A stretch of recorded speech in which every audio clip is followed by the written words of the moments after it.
जहानाबाद को पाटलिपुत्र, वैशाली और मुजफ्फरपुर नहीं बनने दूंगा। आशुतोष कुमार। लोगों की मांग पर जहानाबाद से लड़ूंगा लोकसभा चुनाव। जहानाबाद के एक निजी होटल में भूमिहार ब्राह्मण एकता मंच के राष्ट्रीय अध्यक्ष और राष्ट्रीय जनजन पार्टी के संस्थापक आशुतोष कुमार ने प्रेस कॉन्फ्रेंस का आयोजन कर जहानाबाद से लोकसभा चुनाव लड़ने की घोषणा की। उन्होंने प्रेस को संबोधित करते हुए कहा कि हम अपने समाज और हक की लड़ाई लड़ते आए हैं और आगे भी जारी रहेगा। जिस तरह जहानाबाद में एनडीए गठबंधन ने हमारे समाज को ठगने का काम किया है, उससे क्षेत्र के लोगों के बीच काफी रोष है। जिस तरह बिहार के अन्य सीटें जैसे पाटलिपुत्र, वैशाली, मुजफ्फरपुर, महाराजगंज, मोतिहारी से आज हमारे समाज की दावेदारी खत्म कर दी गई, उसी तरह जहानाबाद को भी नहीं बनने देंगे।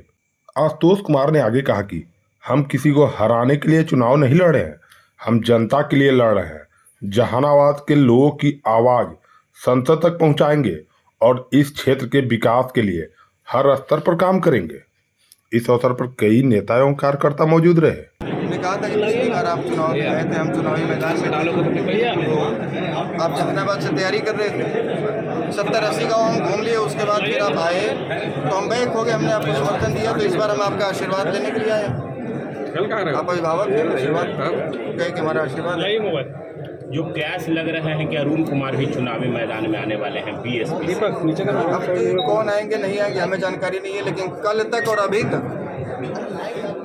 तक क्योंकि हम तो विगत 4 दिनों से मार्केट ओपन छोड़े हुए, कोई भी आइए और यहाँ से अपनी ताकत आजमाइए। लेकिन अब तक तो लोग विचार विमर्श ही कर रहे हैं और हो सकता है कि सब विचार विमर्श करते रह जाए और लास्ट तक हम कोई उम्मीदवार न उतरे। समय बहुत कम है, गांव-गांव पहुंचना भी, तो जिनको लड़ना होगा इतना इंतजार क्या करें। ये अंतिम निर्णय है कि चुनाव आप जी निश्चित रूप से आज प्रेस वार्ता इसलिए हमने बिल्कुल 4 दिन से हम बिल्कुल इसी बात का इंतजार कर रहे हैं, ये डालकर पब्लिक के बीच में मैसेज कि आप जिनको आना है आइए, कोई दिक्कत नहीं उनके साथ। क्या मंशा रही है सर जहानाबाद से चुनाव लड़ने का आपका? देखिए मंशा क्लियर है कि जहानाबाद को हम मुजफ्फरपुर, पाटलिपुत्रा, मोतिहारी, वैशाली, महाराजगंज नहीं बनने देंगे।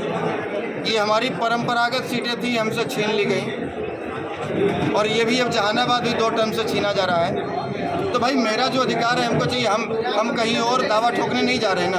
हम ये नहीं करें हमको नालंदा दे दीजिए, हम ये तो नहीं करें कि हमको खगड़िया दे दीजिए, हम तो ये नहीं करें कि हमको कहीं और दे दीजिए जहाँ पर हमारी आबादी नहीं है। लेकिन जहाँ पर हमारे वोटरों की संख्या अधिक है, जहाँ पर हम चुनाव जीत और हार ये तय करते हैं, और वहाँ पर आप आज़ादी के बाद से पिछली बार से 2019 और 2024 में एक षड्यंत्र के तहत ये सीट भी हमारी आप छीन रहे हैं, तो ये बिल्कुल बर्दाश्त के काबिल नहीं है। और अब समाज के लोगों ने हमको यहाँ से उतारा है, हम चुनाव नहीं लड़ रहे हैं। हजारों लोगों का कॉल और मैसेज आया है कि आप लड़िए, आपके साथ तन मन और धन से हम लोग साथ हैं और आपको चुनाव जितवाएंगे। और कौन जीतेंगे कौन हारेंगे, हम जीतने के लिए चुनाव लड़ रहे हैं और ये मुझे पूर्ण विश्वास है कि यहाँ से चुनाव जीतेंगे। वर्तमान सांसद से किन किन मुद्दों को लेकर नाराजगी है आपकी?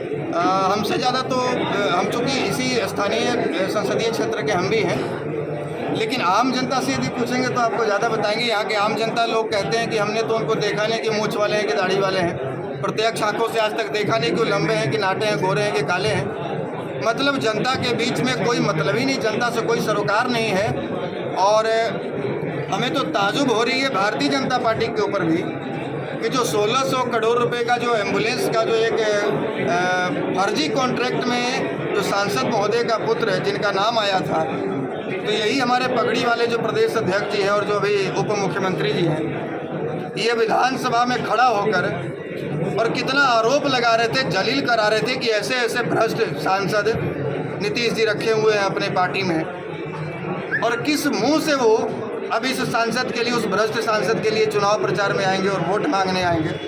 ये तो तब देखने वाली बात होगी। और हम आप तो मीडिया बंधुओं से अपील करेंगे कि ये सवाल उनसे ज़रूर करें कि जिस समय 1600 करोड़ रुपये वाले फर्जी टेंडर का जो आरोप लगा था, बाद में हालांकि सुप्रीम कोर्ट से उसको कैंसिल भी कराया गया, रद्द कराया गया उस टेंडर को, तो उस समय आपको भ्रष्ट नज़र आ रहे थे। और आज जब आपकी पार्टी में शामिल हो गए तो बिल्कुल वो साफ़ सुथरे हो गए, वॉशिंग मशीन में धुल गए। तो आप किस मुंह से जनता के बीच में इनके लिए वोट मांगने आए? तो सबसे बड़ी बात है कि जहानाबाद के लोग अब बाहरी प्रत्याशी, यहाँ दोनों प्रत्याशी बाहरी हैं, दोनों बाहरी हैं। तो क्या जहानाबाद के किसी बेटा में ये हिम्मत नहीं है कि यहाँ का नेतृत्व कर सके? क्या जहानाबाद के स्थानीय किसी बेटे में ये क्षमता नहीं है कि जहानाबाद को लीड कर सके? तो यहाँ के लोगों ने और जात धर्म और संप्रदाय से ऊपर उठकर तमाम जाति के लोगों ने, चाहे पिछड़े वर्ग के लोग हों, चाहे दलित वर्ग के लोग हों, चाहे अल्पसंख्यक वर्ग के लोग हों, हमारे लिए वीडियो बना बना कर सोशल मीडिया पर डाल रहे हैं कि हम अपील कर रहे हैं। मुस्लिम समाज के लोग, पिछड़े समाज के लोग, कई ऐसे हैं जो जनप्रतिनिधि हैं, कोई मुखिया हैं, कोई प्रमुख हैं, कोई जिला पार्षद है, दूसरे समाज के लोग हैं, लेकिन ये दोनों प्रत्याशियों से नाराज हैं और वो चाहते हैं कि आप तीसरा कोई बढ़िया विकल्प आए और उस विकल्प के रूप में मुझे देख रहे जी। कोई पार्टी का भी समर्थन नहीं, अभी तक आप निर्दलीय हैं? जी, हम मांग कर रहे हैं राष्ट्रीय जनजन पार्टी, जिसका हम संस्थापक भी रहे हैं, तो हम वर्तमान राष्ट्रीय अध्यक्ष से हमारी बात चल रही और हम संभवतः सारी बात हो जाएगी, पार्टी तय करेगी तो हम उसी सिंबल पर